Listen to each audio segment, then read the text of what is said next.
आप without employer अपनी bank KYC approve कर सकते हैं? वन लाइन में कहूँ, बिल्कुल भी नहीं कर सकते हैं। आप वीडियो छोड़ सकते हैं, जा सकते हैं, लेकिन अगर आपको डिटेल में समझना हो कि ऐसा क्यों है तो आप इस वीडियो में बने रह सकते हैं। मैं आपको इस वीडियो में एक्सप्लेन करूंगा क्या रीजन है, क्या लॉजिक है। नमस्कार दोस्तों, मेरा नाम सागर है, मैं पीएफ कंसल्टेंट हूं। जो आपको यहाँ बता रहा हूँ अपने प्रैक्टिकल अनुभव पे बता रहा हूँ। आप इसे समझ के अपना काम अच्छे से कर सकते हैं।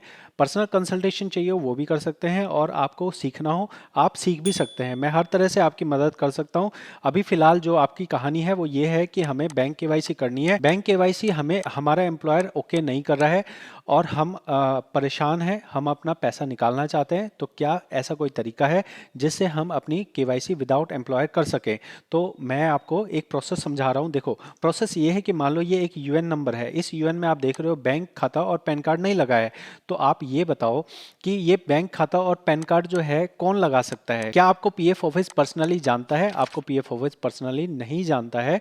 तो यहाँ पे तीन पार्टीज बनाई गई हैं। तीन पार्टीज में सबसे पहली पार्टी है मेंबर, जो कि आप हैं, दूसरी पार्टी है कंपनी, और तीसरी पार्टी है पीएफ ऑफिस।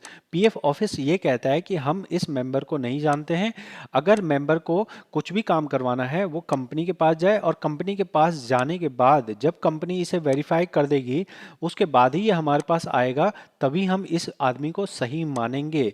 तो यहाँ पे कंपनी का रोल इसलिए ज़रूरी है क्योंकि कंपनी की तरफ से ही आपका पीएफ डिपॉजिट हुआ है, और कंपनी वाले जानते हैं कि ये जो पीएफ जमा किया गया है ये किस आदमी का जमा किया गया है।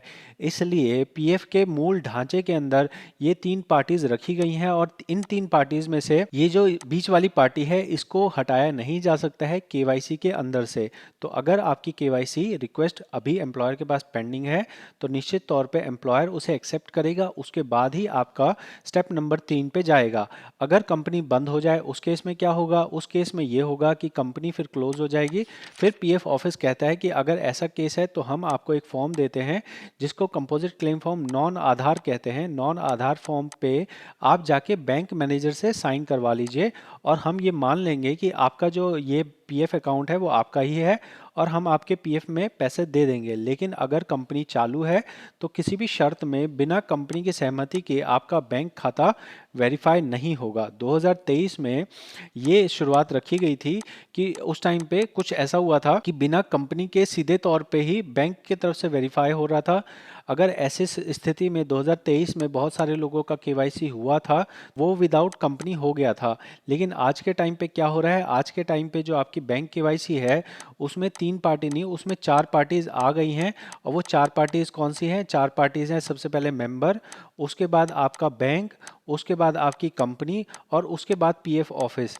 यहाँ पे स्टेप 1, स्टेप 2, स्टेप 3, स्टेप 4, ये चार स्टेप में ही काम होता है। सबसे पहले मेंबर रिक्वेस्ट लगाता है, रिक्वेस्ट के बाद वो बैंक में गया, बैंक जब उसे वेरीफाई कर लेता है, उसका नाम, उसका अकाउंट नंबर, उसका आईएफएससी कोड जो कि सही होना चाहिए, उसके बाद ही ये रिक्वेस्ट कंपनी में जाती है। जब ये रिक्वेस्ट कंपनी ने एक्सेप्ट कर ली उसके बाद ही ये रिक्वेस्ट पीएफ ऑफिस में जाती है। तो आपको इस वाले प्रोसेस का भी वेट करना है, इस वाले प्रोसेस का भी वेट करना है। ये प्रोसेस कैसे होता है ये मैं आपको दिखा देता हूँ। देखो, जैसे बैंक नॉट अवेलेबल है, क्या करेंगे? मैनेज पे जाएंगे, केवाईसी पे जाएंगे। अब मान लो बैंक और पैन लगाना है, दोनों एक साथ मैंने टच किया। यहाँ पे मैंने अपनी सारी डिटेल्स भर दी, अकाउंट नंबर 2 बार मेंशन कर दिया, आईएफएससी कोड मेंशन कर दिया, पैन कार्ड मेंशन कर दिया, नाम ऑलरेडी लिखा हुआ है, मेरा नाम में कुछ नहीं करना मेरे को। यहाँ पे ओके करना है, यहाँ पे सेव का बटन आएगा, सेव का बटन दबा देना है।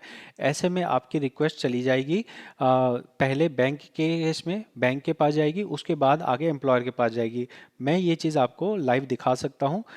मैं जैसा कि काम करता हूँ पीएफ का, तो मेरे पास केसेस आते रहते हैं। आप इस केस में देखोगे तो मैंने यहाँ पे बैंक की रिक्वेस्ट लगाई है जो कि अभी पेंडिंग में पड़ी हुई है। इस रिक्वेस्ट को मैंने लगाया है 9 मार्च में। यहाँ पे मैंने लगाया था 7 बजे, शाम को 7:06 पे मैंने लगाया था, जो कि वेरिफिकेशन अंडर प्रोग्रेस है। तो वेरिफिकेशन अंडर प्रोसेस का मतलब ये होता है कि अभी आपकी रिक्वेस्ट जो है बैंक वालों ने वेरीफाई नहीं की है। बैंक वाला एक बार वेरीफाई कर दे, बैंक में आपके ब्रांच वाला वेरीफाई नहीं करेगा, ये सेंट्रल लेवल पे वेरीफाई होता है। उसके बाद यहाँ से आगे जाएगा एम्प्लॉयर के पास। जब एम्प्लॉयर के पास जाएगा तो लिखा आएगा pending at employer. Pending at employer जब आ गया तो एम्प्लॉयर को करना है।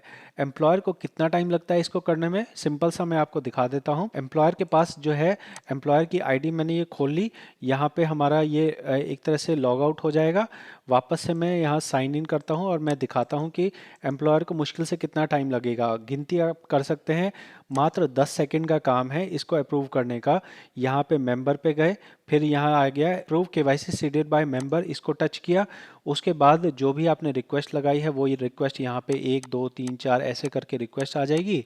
उसके बाद मान लीजिए यहाँ पे एक्सेप्ट करने का ऑप्शन आ गया, एक्सेप्ट कर दिया, डीएससी लगा दिया, मतलब जो पेन ड्राइव जैसा होता है वो लगा दिया, और सारे ही रिक्वेस्ट को मात्र मुश्किल से 10 सेकंड के अंदर ही एम्प्लॉय एक्सेप्ट कर सकता है। तो एम्प्लॉयर एक्सेप्ट क्यों नहीं करता है? क्या एम्प्लॉयर ऐसा चाहता है कि आप पीएफ ना निकालें? ऐसा नहीं है। पीएफ एक बार एम्प्लॉयर ने जमा कर दिया तो उसमें उसका कोई इंटरेस्ट नहीं रहता है, वो पैसा पीएफ वालों ने अपने पास लेके रख लिया है।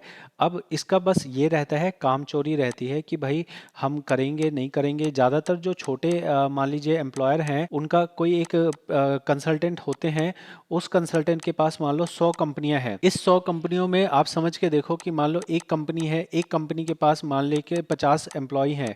50 एम्प्लॉय में से मान लो 10 एम्प्लॉय जो है रिक्वेस्ट लगा रहे हैं हर महीने। तो वो 10 एम्प्लॉय की रिक्वेस्ट के लिए ये जो कंसल्टेंट बैठा है ना, ये हर महीने उसको खोल के चेक नहीं करता है। तो इस वजह से यहाँ पे, क्योंकि छोटे जो कंपनीज होती हैं जिनके 10 एम्प्लॉय 20 एम्प्लॉय 50 एम्प्लॉय हैं, वो अच्छे कंसल्टेंट को हायर नहीं करते हैं, जिसकी वजह से आपका जो केवाईसी है उसको सीरियसली नहीं लिया जाता है और वो ऐसे पेंडिंग में पड़े रह जाते हैं। और बहुत बार बड़ी कंपनियां भी होती हैं, वो बड़ी कंपनियों के केस में कंप्लाइंस का इशू होता है। कंप्लाइंस का ये होता है, कंपनी का कहना होता है कि हमारे पास कोई अपना चेक या पासबुक देगा, उसके बाद ही हम उसकी केवाईसी करेंगे। तो एक व्यक्ति जो है वो लेबर में होता है और वो लेबर सुपरवाइज़र को बोलता है, सुपरवाइज़र आगे नहीं बताता। तो इस वजह से यहाँ कम्युनिकेशन की गैप होता है। इसकी वजह से बड़ी कंपनियों का केवाईसी इस वजह से नहीं होता, और छोटी कंपनियों का किस वजह से नहीं होता है ये मैंने आपको बता दिया है। तो केवाईसी ना हो तो आपको सिर्फ वेट करना है। जब आप मान लो नई कंपनी में जाके ज्वाइन कर रहे हैं, पहली चीज़ तो है कि भाई सुपरवाइज़र वगैरह को बोल के देखो, वही आगे रिक्वेस्ट करेंगे तभी जाके ये कंपनी वाले इसे एक्सेप्ट करेंगे। दूसरा हो गया कि अगर कंपनी है तो कंपनी के फॉर्म में अगर ईमेल वगैरह करने का तरीका हो तो ईमेल कर दीजिए, ये मेरा चेक है, ये मेरा यूएन नंबर है, ये मेरा एम्प्लॉय आईडी है, आप हमारा काइंडली केवाईसी अप्रूव कर दीजिए। इस तरह से आप फॉर्मली कह सकते हैं। और कंप्लेन करने से कुछ होगा नहीं, पीएफ ऑफिस में कंप्लेन करके कुछ होता नहीं है। तो मैं आपको मिसगाइड नहीं करूँगा। यहाँ पे सारा जो रोल है, रिस्पॉन्सिबिलिटी है, वो कंपनी के पार्ट पे आती है। हालांकि कंपनी लीगली बाउंड होती है इस चीज़ को करने के लिए, लेकिन लीगली बाउंड तो नेता लोग भी होते हैं ईमानदारी के लिए। लेकिन कितने नेता ईमानदार हैं वो आपको जानकारी अच्छे से होगी, आप भी भारत के नागरिक हैं। यहाँ पूरी पूरी सरकार बिक जाती है, तो ईमानदारी की तो बात यहाँ पे होना बेकार है। तो अगर ईमानदारी से मैंने आपको बताया हो इस वीडियो में कि क्या तरीका है, आप मेरे चैनल को सब्सक्राइब करके सपोर्ट कर सकते हैं। कमेंट में बताइए वीडियो आपको कैसी लगी है। पर्सनल कंसल्टेशन अवेलेबल है, क्लासेस अवेलेबल है, सारी चीज़ें मैंने आपको समझा दी है। मैं मिलता हूँ अगली वीडियो में। बहुत बहुत धन्यवाद।